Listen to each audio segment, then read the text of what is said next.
Hello dear students, स्वागत है आपका एक बार फिर से मेरे यूट्यूब चैनल में। और चैनल का नाम है केमिस्ट्री विद मनीष सोनी। आज इस वीडियो में हम रासायनिक बलगतिकी के लेक्चर नंबर 11 को शुरू कर रहे हैं। पिछले लेक्चर में मैंने आपको लोग व एंटीलोग निकालना सिखा दिया था। लोग व एंटीलोग निकालना मैंने आपको इसलिए सिखाया था क्योंकि इस चैप्टर के जो न्यूमेरिकल्स हैं उनको सॉल्व करने के लिए आपको लोग व एंटीलोग ज्ञात करना आना चाहिए। और इस चैप्टर के जो न्यूमेरिकल्स हैं वो बोर्ड एग्जाम में भी पूछे जाते हैं इस चैप्टर में से। तो शुरुआत करते हैं आज के वीडियो की, यानी लेक्चर नंबर 11 की। तो देखिएगा, आपकी बुक के जो क्वेश्चंस हैं उनको हम सॉल्व करेंगे। और उनमें जो क्वेश्चन नंबर 1 है वो मैंने आपको लेक्चर नंबर 6 में सॉल्व करवा दिया था। शून्य कोटि अभिक्रिया के वेग स्थिरांक की इकाई होगी, और शून्य कोटि अभिक्रिया के लिए वेग स्थिरांक की इकाई जो होती है वो होती है मोल प्रति लीटर प्रति सेकंड। और ये क्वेश्चन मैंने आपको लेक्चर नंबर 6 में सॉल्व करवा दिया था। क्वेश्चन नंबर 2 है, एक प्रथम कोटि की अभिक्रिया की अर्धायु 69.3 सेकंड है, तो इसका वेग स्थिरांक कितना होगा। और ये क्वेश्चन भी मैंने आपको लेक्चर नंबर 6 में सॉल्व करवा दिया था, तो आप उस वीडियो को देख सकते हैं। क्वेश्चन नंबर 3 है, एक अभिक्रिया का वेग नियतांक 7.239 इंटू बाई 10⁻⁻4 सेकेंड इनवर्स है, तो अभिक्रिया की कोटि होगी। तो देखिएगा, ये क्वेश्चन हालांकि मैंने आपको लेक्चर नंबर 6 में सॉल्व करवा दिया था, एक बार वापस से बता देता हूँ। सेकंड इनवर्स जो होती है वो प्रथम कोटि की अभिक्रिया के लिए वेग स्थिरांक की एक इकाई होती है, इसलिए इस प्रश्न का जो सही उत्तर होगा वो होगा प्रथम कोटि की अभिक्रिया, यानी ऑप्शन नंबर बी। क्वेश्चन को पूरा देखने के लिए आप लेक्चर नंबर 6 देख सकते हैं। क्वेश्चन नंबर 4 है, प्रथम कोटि अभिक्रिया के लिए, स्क्रीन पे आप क्वेश्चन देख पा रहे हैं, प्रथम कोटि अभिक्रिया के लिए कौन सा कथन सत्य है। प्रथम कोटि अभिक्रिया के लिए कौन सा कथन सत्य है। पहला कथन दे रखा है, अभिक्रिया का वेग अभिकारकों की सांद्रता की शून्य घात के अनुक्रमानुपाती होता है। तो देखिएगा, ये कथन गलत है। क्यों? क्योंकि प्रथम कोटि की अभिक्रिया के लिए जो अभिक्रिया का वेग होता है वो अभिकारकों की सांद्रता की प्रथम घात के क्या होता है, समानुपाती या अनुक्रमानुपाती, ना कि शून्य घात के। क्योंकि अभिक्रिया प्रथम कोटि की है तो प्रथम घात के क्या होगा, समानुपाती या अनुक्रमानुपाती। तो ये कथन क्या हो गया, गलत। दूसरा कथन आपको दे रखा है, वेग नियतांक की इकाई मोल प्रति लीटर प्रति सेकंड मोल प्रति लीटर प्रति सेकंड होती है। तो देखिएगा, ये कथन भी गलत है। क्यों? क्योंकि प्रथम कोटि की अभिक्रिया के लिए के की जो इकाई होती है वो सेकंड इनवर्स होती है। क्या होती है? Second inverse. के की इकाई को ज्ञात करने का सूत्र मैंने आपको बताया था, मोल 1 - n litre n-1 second inverse. बताओ, प्रथम कोटि की अभिक्रिया के लिए n का मान कितना होगा, 1।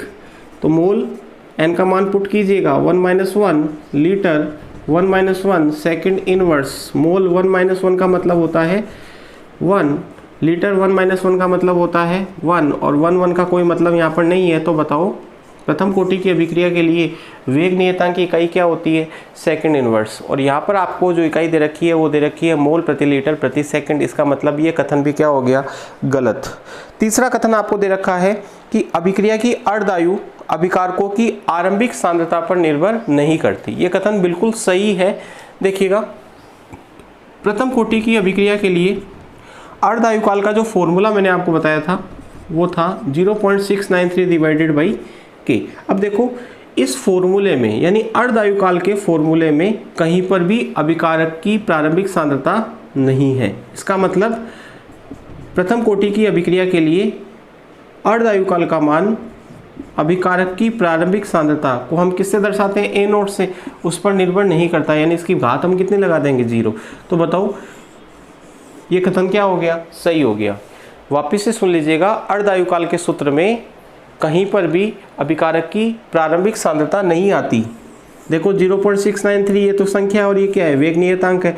तो क्या इस सूत्र में कहीं A0 आ रहा है क्या, नहीं आ रहा। इसका मतलब अर्धायु काल अभिकारक की प्रारंभिक सांद्रता पर निर्भर नहीं करता। तो ये कथन सही हो गया। और चौथा कथन दे रखा है, सीधे तौर पर कुछ भी नहीं कहा जा सकता। तो ये तो वैसे भी क्या हो गया, गलत हो गया। चलिएगा, क्वेश्चन नंबर 5 आप स्क्रीन पे देख पा रहे हैं क्वेश्चन को। क्वेश्चन नंबर 5 क्या है, स्क्रीन पे आप देख पा रहे हैं। क्वेश्चन है प्रथम कोटि अभिक्रिया के लिए log k एवं 1/t में ग्राफ खींचते हैं तो एक सरल रेखा प्राप्त होती है। प्रथम कोटि अभिक्रिया के लिए log k व 1/t के मध्य ग्राफ खींचते हैं तो एक सरल रेखा प्राप्त होती है। प्राप्त रेखा की प्रवणता या ढाल का मान कितना होगा? ढाल आपसे पूछी है तो याद कीजिएगा, जब मैंने आपको आर्यनीय समीकरण से सक्रियण ऊर्जा का मान ज्ञात करना सिखाया था, उसके लिए जो मैंने आपको फॉर्मूला डिराइव करके बताया था, वो फॉर्मूला आपको यहाँ पर ध्यान होना चाहिए। मैंने आपको बताया था कि जब हमारे पास एक तापमान होता है और एक वेग स्थिरांक होता है तो सक्रियण ऊर्जा का मान ज्ञात करने के लिए हम जो फॉर्मूला काम में लेते हैं वो होता है log k = log a minus EA divided by 2.303 RT। ठीक है, अब देखिएगा इस समीकरण की तुलना यदि मैं समीकरण y = -mx प्लस c से करूं तो बताओ y अक्ष पे मैंने क्या लिया? log k। y अक्ष पे क्या लेंगे? log k लेंगे। ठीक है, x अक्ष पे हम क्या लेंगे? ये t जो है बट्टे में, इसका मतलब 1/t है, तो x अक्ष पे हमने ले लिया 1/t। तो बताओ इस प्रकार की जो समीकरण होती है उसके लिए ग्राफ कुछ इस प्रकार से प्राप्त होती है सरल रेखा के रूप में। तो ये जो अंतःखंड है वो मैंने आपको कितना बताया था? बताओ c = log a। तो बताओ इस ग्राफ की जो ढाल होगी m, वो m किसके बराबर है? बताओ -EA बटा 2.303 R के। तो बताओ इस प्रश्न का सही उत्तर क्या हो जाएगा? पहला ऑप्शन नहीं होगा, -EA बटा 2.303 है। दूसरा ऑप्शन आपको दे रखा है -EA बटा 2.303 R, तो दूसरा ऑप्शन इसका सही होगा। तीसरा ऑप्शन इसका गलत है, -2.303 डिवाइडेड बाई EA R दे रखा है, और चौथा ऑप्शन भी इसका क्या है? गलत, -EA बटा R। तो बताओ इस प्रश्न का सही उत्तर क्या हो जाएगा? B। ठीक है, चलिएगा अब हम बात करते हैं क्वेश्चन नंबर 6 की। क्वेश्चन नंबर 6 आप स्क्रीन पे देख पा रहे हैं।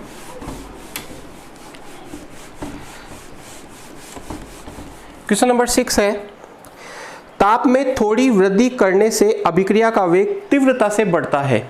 ताप में थोड़ी वृद्धि करने से अभिक्रिया का वेग तीव्रता से बढ़ता है क्योंकि पहला ऑप्शन दे रखा है सक्रिय अभिकारकों की संख्या में वृद्धि हो जाती है, बिल्कुल सही कथन है। दूसरा ऑप्शन है टक्करों की या संघटकों की संख्या बढ़ जाती है। ये तापमान जब बढ़ाते हैं तो सक्रिय अणुओं की संख्या या सक्रिय अभिकारकों की संख्या में क्या होती है? वृद्धि होती है। ठीक है, मुक्त पथ की लंबाई बढ़ जाती है, कथन गलत है। और चौथा कथन आपको दे रखा है अभिक्रिया उष्मा बढ़ जाती है, तो ये कथन भी क्या है? गलत। तो बताओ इस प्रश्न का सही उत्तर हो जाएगा उत्तर नंबर 1 यानी ऑप्शन नंबर ए, क्योंकि तापमान बढ़ाने से क्या होता है? सक्रिय अभिकारकों की संख्या में क्या होती है? वृद्धि होती है। जो अभिकारक निष्क्रिय होते हैं वो भी क्या हो जाते हैं? सक्रिय हो जाते हैं। इस कारण से अभिक्रिया के वेग में क्या होती है? वृद्धि। तो सही आंसर होगा ए। क्वेश्चन नंबर 7 है जो आप स्क्रीन पे देख पा रहे हैं। शून्य कोटि अभिक्रिया के लिए निम्नलिखित में से कौन सा कथन सही है?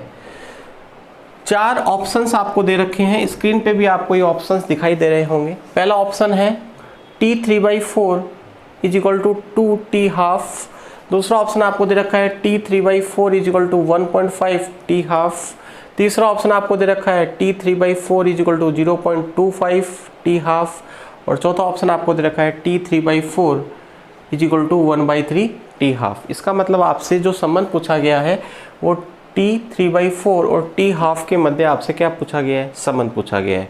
तो संबंध को ज्ञात करने के लिए हम क्या करेंगे? सबसे पहले हम T½ का फॉर्मूला लिख लेते हैं। शून्य कोटि की अभिक्रिया के लिए T½ का फॉर्मूला मैंने आपको बताया था A0/2K। ठीक है, अब आपको शून्य कोटि की अभिक्रिया के लिए T3/4 फाइंड आउट करना पड़ेगा, क्योंकि ये फॉर्मूला हम डायरेक्टली याद नहीं रखते। T½ का फॉर्मूला हमें तो डायरेक्टली याद होता है। T½ का जो फॉर्मूला है वो तो हमें डायरेक्टली क्या होता है? याद होता है। T½ = होता है A0/2K। अब हमें T3/4 निकालना पड़ेगा। इसका मतलब अभिक्रिया को 3/4 भाग पूरा होने में लगने वाला समय हमें क्या करना पड़ेगा, ज्ञात करना पड़ेगा। तो देखिएगा मैंने आपको शून्य कोटि की अभिक्रिया के लिए समाकलित वेग समीकरण बताई थी, KT is equal to A0 minus AT। KT is equal to होता है अभिकारक की प्रारंभिक सांद्रता माइनस अभिकारक की अंतिम सांद्रता। हमें यहाँ पे फाइंड आउट करना है T 3/4, तो हम लिख सकते हैं T 3/4 इजिकल टू होगा A0 माइनस AT। AT क्या है, अभिकारक की अंतिम सांद्रता, यानी जब अभिक्रिया 3/4 भाग पूरी हो गई तो उस वक्त अभिकारक की कितनी सांद्रता शेष बची। तो आप सोचिएगा जब अभिक्रिया 3/4 भाग पूरी हो जाएगी, इसका मतलब है अभिकारक की 3/4 भाग सांद्रता उत्पाद में बदल जाएगी। जब अभिक्रिया 3/4 भाग पूरी हो जाएगी तो अभिकारक की जो सांद्रता है वो 3/4 भाग किस में बदल जाएगी, उत्पाद में। तो बचेगी कितनी, 1/4 भाग। यानी हम यहाँ पर लिख सकते हैं कि AT का जो मान होगा वो कितना होगा, A0/4।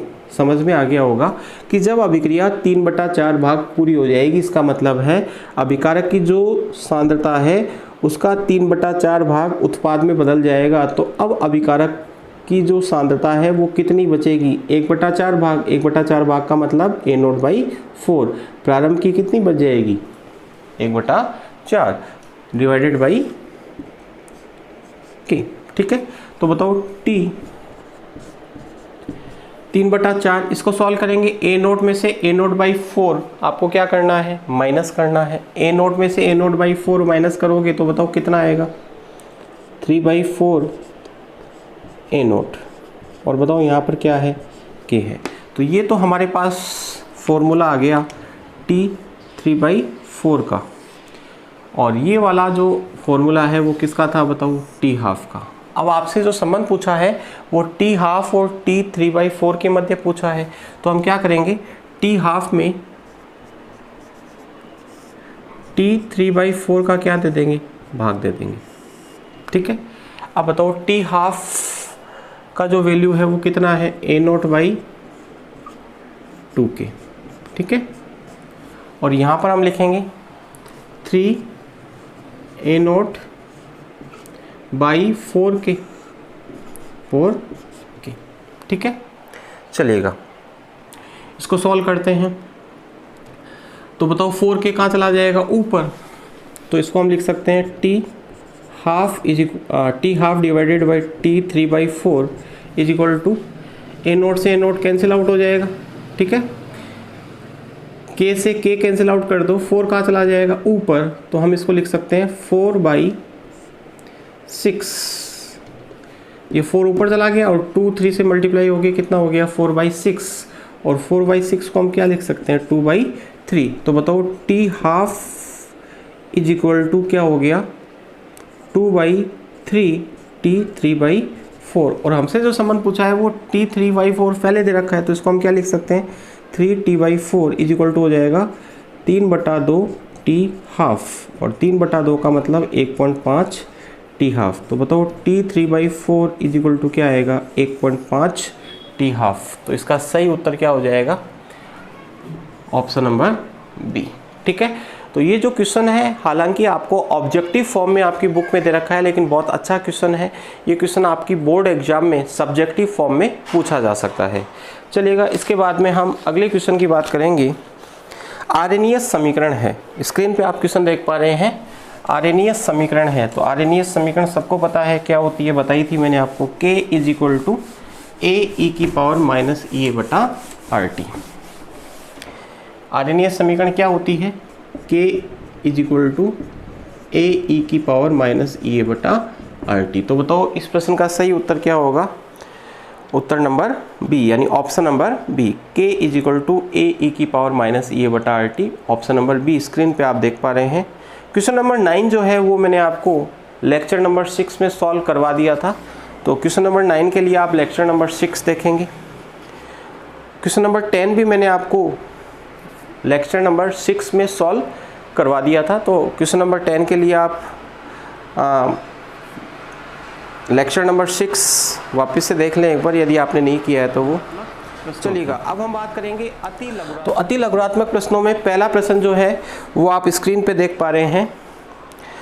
अभिक्रिया A प्लस बी से उत्पाद के लिए, अभिक्रिया A प्लस बी से उत्पाद के लिए वेग नियम R is equal to A की पावर हाफ B की पावर 2 से दिया गया है, अभिक्रिया की कोटि क्या होगी। तो बहुत आसान सा क्वेश्चन है। R का मान आपको दे रखा है, सॉरी वेग समीकरण आपको दे रखी है R इज इक्वल टू के A की पावर कितने दे रखी है बताओ। A की पावर दे रखी है हाफ और B की पावर क्या दे रखी है 2, और आपसे पूछा गया है कि इस अभिक्रिया की कोटि क्या होगी। तो देखिएगा, मैंने आपको बताया था कि वेग समीकरण में अभिकारकों की सांद्रताओं की घातों का योग जो होती है वो अभिक्रिया क्या होती है, कोटि। जैसे एक सामान्य वेग समीकरण मैंने लिखी, तो इस वेग समीकरण के लिए कोटि जो होगी वो क्या होगी, x प्लस वाई होगी। तो यहाँ पर x का मान कितना दे रखा है आपको, हाफ, और y का मान कितना दे रखा है 2। तो आधे और 2 को जोड़ोगे तो बताओ कितना आ जाएगा, 2.5 का मतलब 5/2। तो बताओ कोटि निकाल सकते हो। जब भी आपको वेग समीकरण से कोटि पूछे तो वेग समीकरण में जो अभिकारकों की सांद्रताएं होती है, उन सांद्रताएं जो होती है उनकी जो घात होती है उनको आपस में क्या कर देना होता है, जोड़ देना होता है। उससे आपको क्या प्राप्त हो जाती है, कोटि हो जाती है। चलिएगा, कोटि प्राप्त हो जाती है। अगला क्वेश्चन है क्वेश्चन नंबर 2 जो आप स्क्रीन पे देख पा रहे हैं। क्वेश्चन नंबर 2 है, अणु x का y में रूपांतरण द्वितीय कोटि की बल गतिकी के अनुरूप होता है। क्वेश्चन क्या है, वापस से सुन लीजिएगा। अणु x का y में रूपांतरण द्वितीय कोटि की बल गतिकी के अनुरूप होता है। यदि x की सांद्रता 3 गुनी कर दी जाए तो y के निर्माण के वेग पर क्या प्रभाव पड़ेगा। क्या क्वेश्चन है कि x किस में बदल रहा है, y में, ठीक है। और ये जो अभिक्रिया है वो कौन सी कोटि की आपको दे रखी है, द्वितीय कोटि की अभिक्रिया दे रखी है। इसका मतलब द्वितीय कोटि की अभिक्रिया अगर ये है तो इसके लिए जो वेग समीकरण होगा वो क्या होगा, वेग इज इक्वल टू के एक्स की पावर 2। बोलो होगा कि नहीं होगा, क्योंकि द्वितीय कोटि की दे रखी है और अभिकारक जो है वो x है, तो x की सांद्रता की घात कितनी लगा देंगे, 2 लगा देंगे। अब ये कह रहा है कि x की सांद्रता को कितना गुना कर दिया जाए, 3 गुना। इस x की जो सांद्रता है उसको यदि 3 गुना कर दें तो इस अभिक्रिया के वेग पर क्या प्रभाव पड़ेगा। तो इसको मैंने मान लिया समीकरण नंबर 1।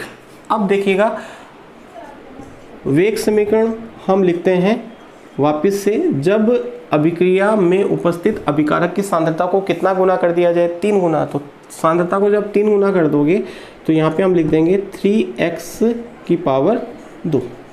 ये देखो x है और यहाँ पे 3x क्यों किया, क्योंकि x की सांद्रता को कितने गुना कर दिया, 3 गुना, ठीक है। चलिएगा, ये समीकरण 1 हो गई और ये समीकरण क्या हो गई, 2, ठीक है। तो ये वेग मान लिया, शुरू वाला है, इसको वेग 1 मान लूँ, इसको वेग क्या मान लूँ, 2।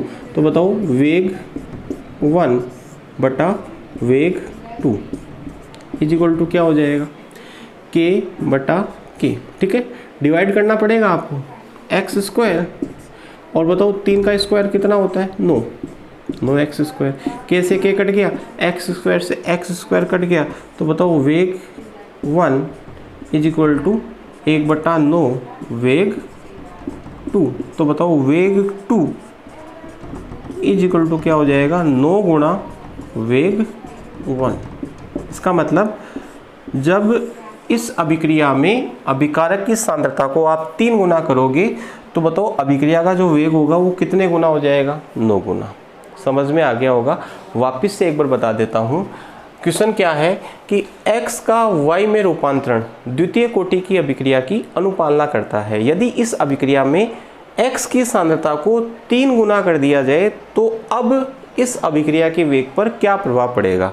तो देखिएगा, पहले हमने क्या किया, इसकी वेग समीकरण लिख ली, द्वितीय कोटि की है तो बताओ वेग बराबर क्या होगा, के एक्स स्क्वायर, और ये पहला वेग है तो मैंने इसको वेग 1 मान लिया, ठीक है।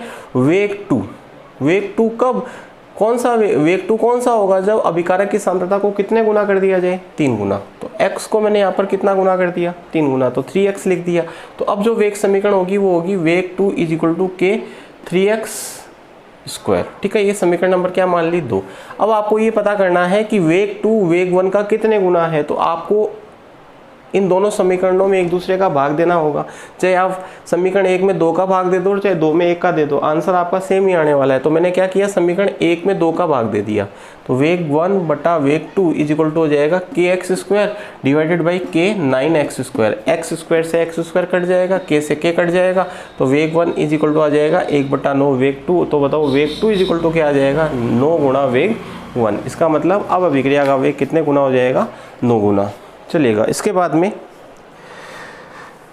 हम बात करेंगे लघुरात्मक प्रश्नों की। अति लघुरात्मक प्रश्न मैंने आपको दोनों करवा दिए हैं, आप इन क्वेश्चंस को स्क्रीन पे भी देख पा रहे हैं और सॉल्यूशन मैं बोर्ड पे आपको करवा ही रहा हूँ। जब तक आप स्वयं इन क्वेश्चंस को सॉल्व नहीं करोगे तब तक आप नहीं सीख पाओगे। मेरा काम सिर्फ बताना है, आप इनको अपने आप सॉल्व करेंगे तो ही सीख पाएंगे। और बोर्ड एग्जाम में इनमें से क्वेश्चंस पूछे भी जाते हैं, रासायनिक बलगतिकी और इससे पहले वाला जो चैप्टर था विद्युत रसायन, उसमें से भी न्यूमेरिकल्स बोर्ड एग्जाम में आते हैं, वो भी मैंने आपको सारे सॉल्व करवाए थे। और सॉल्यूशन वाले पार्ट में से भी क्वेश्चंस पूछे जाते हैं। तो न्यूमेरिकल्स के जो चैप्टर हैं वो 1, 2, 3, 4 है, जिनमें से मैक्सिमम जो न्यूमेरिकल्स पूछे जाते हैं वो चैप्टर 2, 3 और 4 से पूछे जाते हैं। ठीक है, चलिएगा, अब हम करते हैं लघुरात्मक प्रश्नों की। और लघुरात्मक प्रश्नों में जो पहला प्रश्न है वो आप स्क्रीन पे देख पा रहे हैं। प्रश्न है R से P अभिक्रिया के लिए अभिकारक की सांद्रता 0.03 m से 25 मिनट में परिवर्तित होकर 0.02 m हो जाती है।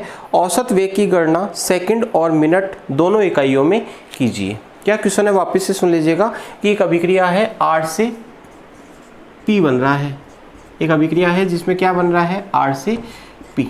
इस अभिक्रिया में अभिकारक की जो सांद्रता है वो 25 मिनट में, कितने मिनट में, 25 मिनट में 0.03 m से परिवर्तित होकर कितनी रह जाती है, 0.02 m रह जाती है। इस अभिक्रिया के लिए आपको औसत वेग ज्ञात करना है सेकंड और मिनट दोनों इकाइयों में। सेकंड और मिनट दोनों इकाइयों में आपको क्या ज्ञात करना है, औसत वेग ज्ञात करना है। तो देखिएगा, इस अभिक्रिया के लिए औसत वेग यदि हम लिखें तो बताओ उसके लिए हमारे पास जो समीकरण होगी या जो सूत्र होगा वो क्या होगा, minus delta R divided by delta T। ठीक है, R की सांद्रता में परिवर्तन कैसा आएगा, नेगेटिव आएगा, और समय में परिवर्तन क्या लिख दिया, डेल्टा T। और ऐसा लिखना मैंने आपको लेक्चर नंबर 1 में सिखाया था। तो यदि आपको ये लिखना नहीं आता है तो आपने लेक्चर 1 आपको वापस से देखना होगा। देखिएगा, माइनस यहाँ पे हम लिखेंगे सांद्रता में परिवर्तन और यहाँ लिखेंगे समय में परिवर्तन। समय में कितना परिवर्तन आ रहा है बताओ, 25 मिनट का। ठीक है, 25 मिनट में ये काम हो रहा है।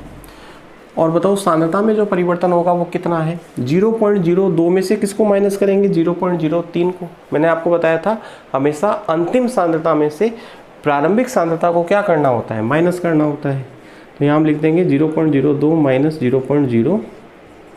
ठीक है, इसको सॉल्व करेंगे तो माइनस 0.02 में से 0.03 माइनस करोगे तो कितना आएगा, minus 0.01 divided by 25। Minus minus गुणा होके क्या हो जाएगा, प्लस हो जाएगा।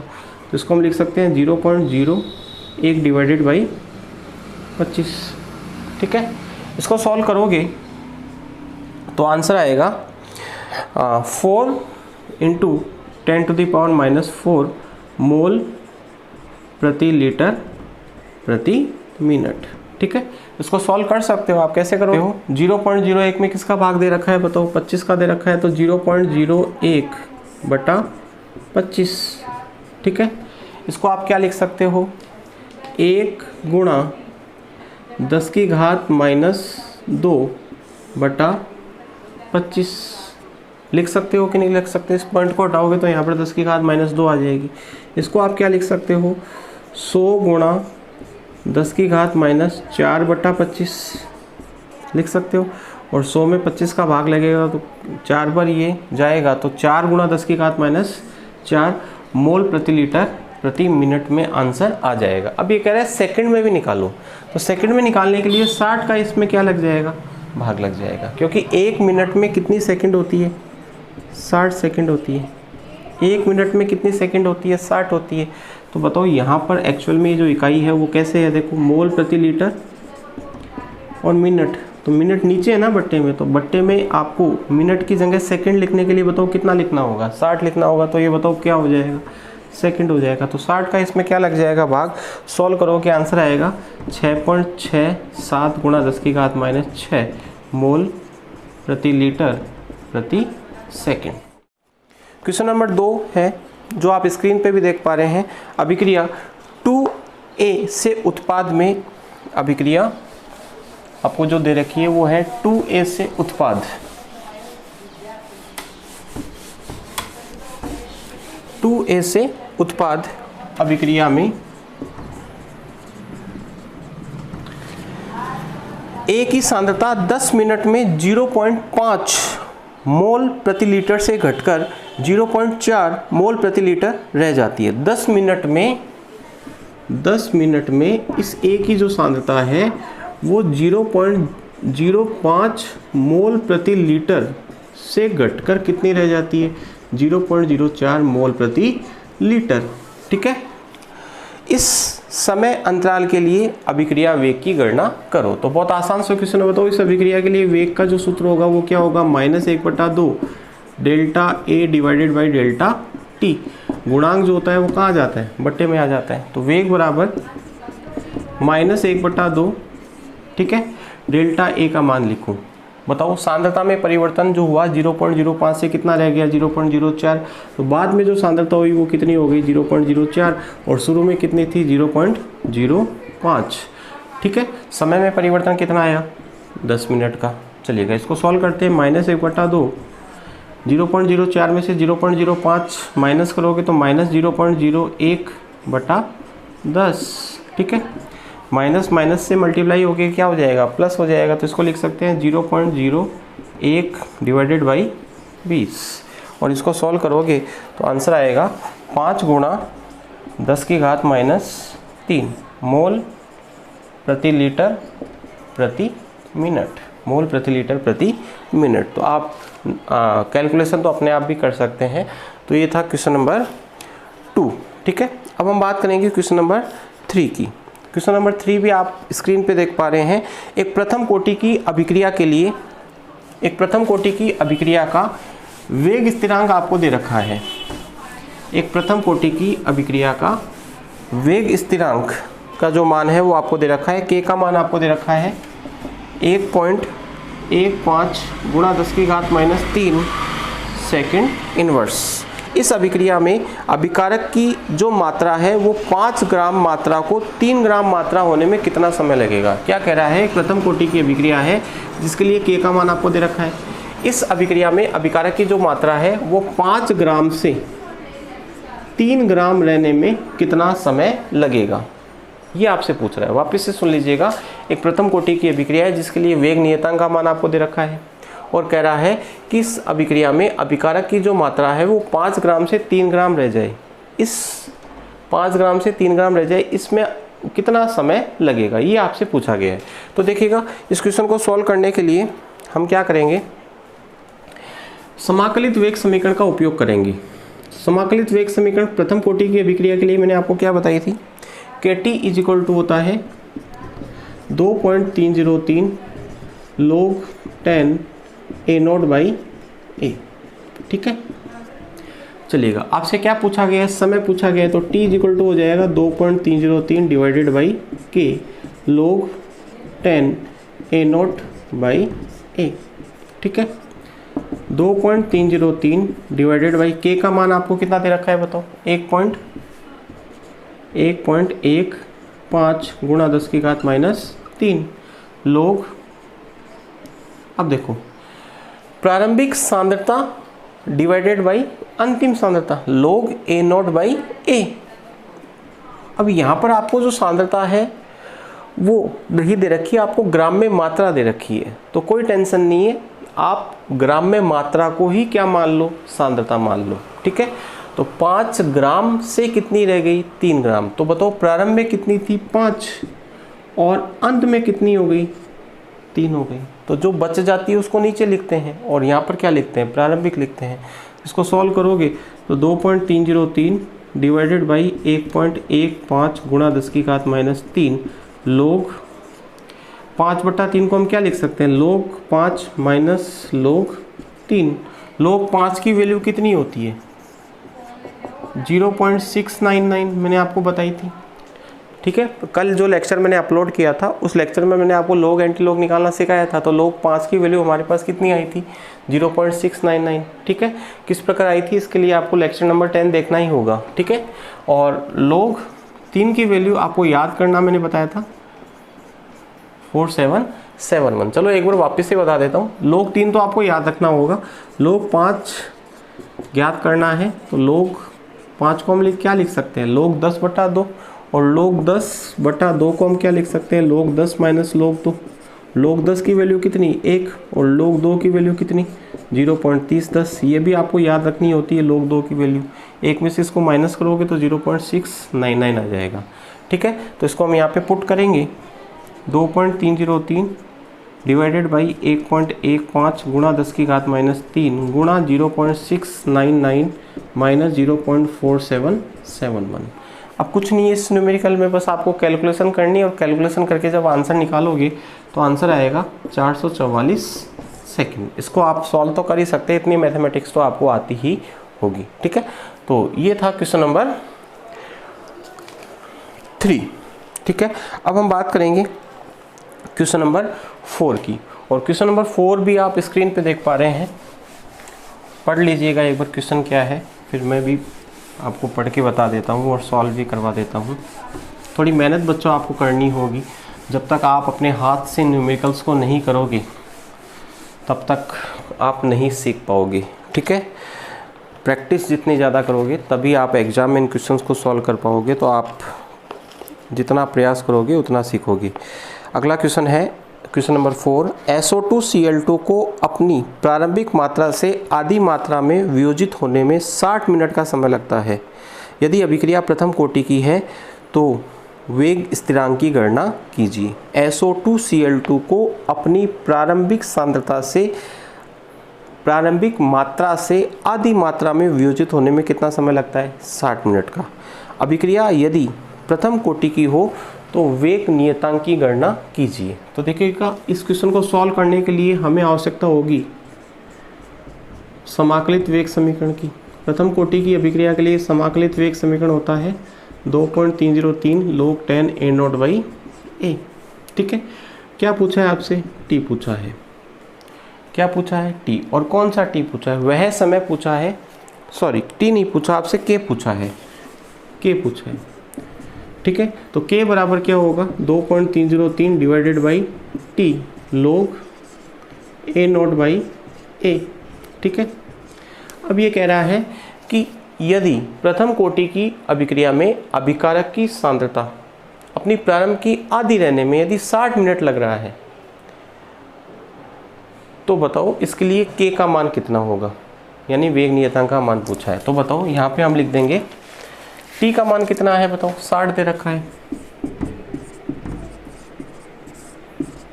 log प्रारंभ की आधी, तो प्रारंभ में मैंने मान ली A0 और अंतिम मान ली मैंने, अंतिम कितनी हो जाएगी प्रारंभ की आधी मतलब A0/2।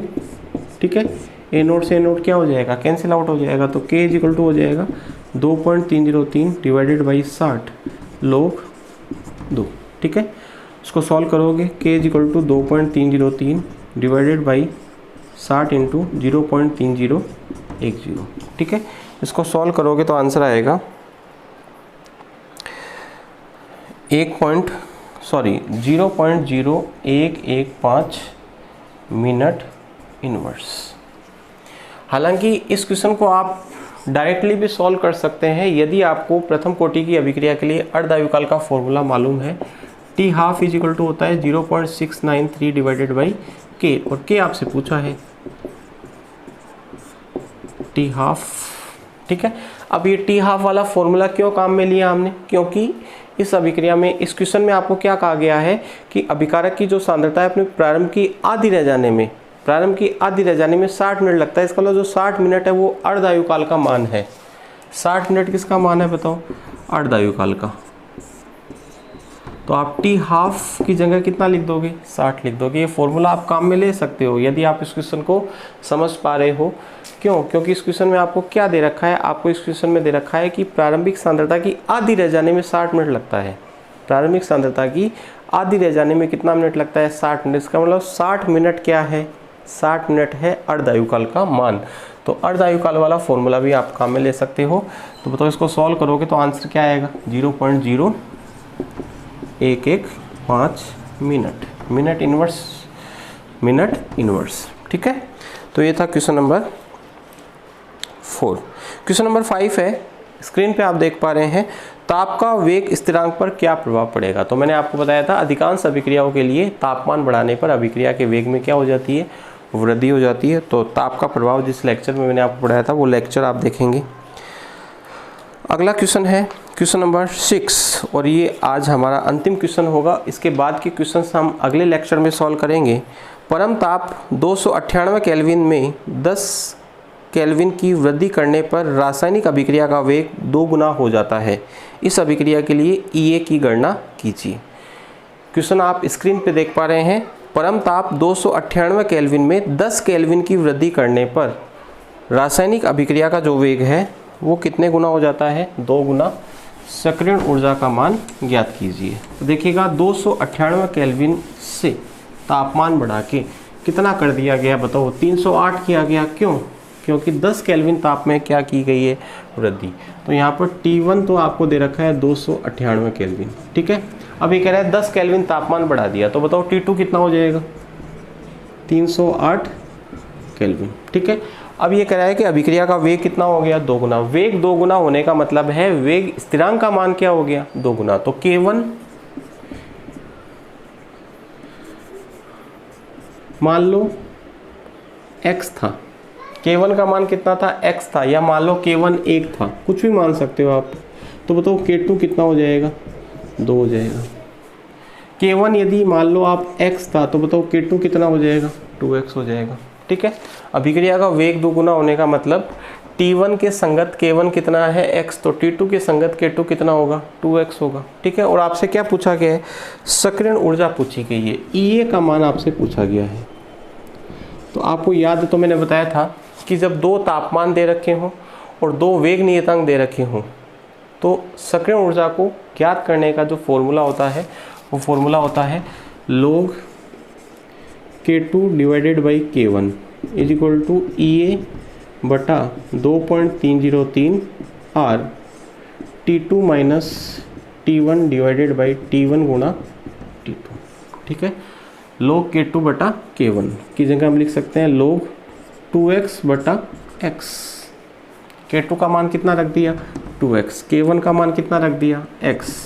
E आपको फाइंड आउट करना है तो EA की जगह EA रखना होगा। 2.303, R का मान कितना बताया था, बताओ 8.314, ये R का मान रख दिया। ठीक है, T2 कितना है बताओ, 308। T1 कितना है बताओ, 298। T1 कितना है, 298। T2 कितना है, 308। ठीक है, अब देखो x से x कट गया तो log 2, और log 2 का मान कितना होता है बताओ, 0.3010 इज इक्वल टू EA बटा 2.303 गुणा 8.314। 308 में से 298 माइनस कर लो तो कितना आएगा, 10 बटा 298 गुणा 308। ठीक है, अब आपको क्या करना है, इसको सॉल्व करना है, EA निकालना है। तो EA ज्ञात करने के लिए आपको क्या करना होगा, इधर लिख देता हूँ। EA इज इक्वल टू हो जाएगा 0.3010 गुणा 2.303 गुणा 8.314 गुणा 298 गुणा 308, 298 गुणा 308 डिवाइडेड बाई 10, और इसको सॉल्व करोगे आंसर आएगा 52,898 जूल प्रति मोल। तो ये था क्वेश्चन नंबर 6। ठीक है, तो क्वेश्चन नंबर 6 तक मैंने आपको सॉल्व करवा दिए हैं। इसके बाद में क्वेश्चन नंबर 7 से आगे के जो क्वेश्चन है, क्वेश्चन नंबर 7 और जो आगे के क्वेश्चन हैं वो हम अगले लेक्चर में सॉल्व करेंगे, लेक्चर नंबर 12 में। तो यहाँ तक के क्वेश्चंस आपको एक बार अपने हाथ से सॉल्व कर लेने चाहिए, क्योंकि इस प्रकार के क्वेश्चंस बोर्ड एग्जाम में पूछे जाते हैं। तो यहाँ तक आप क्वेश्चन सॉल्व करिएगा। मिलते हैं अगले लेक्चर में क्वेश्चन नंबर 7 के साथ। तब तक के लिए धन्यवाद।